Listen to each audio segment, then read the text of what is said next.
తెలుగు భాష గొప్పతనం, తెలుగు మాట తీయదనం.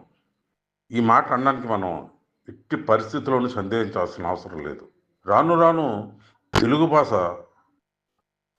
క్రమంగా కనుమరుగవుతుందేమో అని బాధ కలుగుతుంది.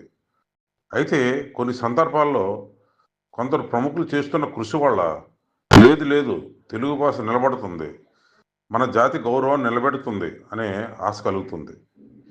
నిన్న జరిగినటువంటి మాతృభాష దినోత్సవ సభల్లో న్యాయమూర్తి అయినటువంటి శ్రీ జస్టిస్ నరసింహం గారు చెప్పినట్టు మన మాతృభాషతోనే మన గౌరవం ఉంటుంది. మాతృభాషను పలకని వ్యక్తి మృతుడితో సమానం అని ఈ సందర్భంగా చెప్పక తప్పదు. ఎందుకంటే మన భాష చచ్చిపోతే మనం చచ్చిపోయినట్టే లెక్క. ఈ విషయంలో ఎటువంటి సందేహం లేదు.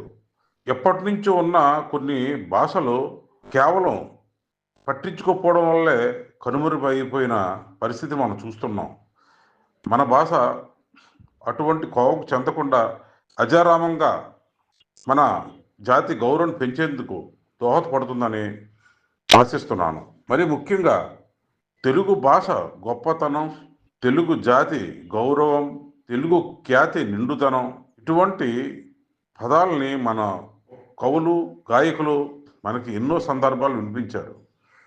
కావున మన భాషను మనం పరిరక్షించుకుందాం, మన జాతిని మనం నిలబెట్టుకుందాం. ఇవి జరగాలంటే మనందరి నోట తెలుగు మాట, తెలుగు పాట పలుకుతూనే ఉండాలి. ఈ విషయంలో మన పత్రికలు, ప్రముఖ ఛానళ్ళు చేస్తున్న కృషిని కూడా ఈ సందర్భంగా మనం మాట్లాడుకోవాలి.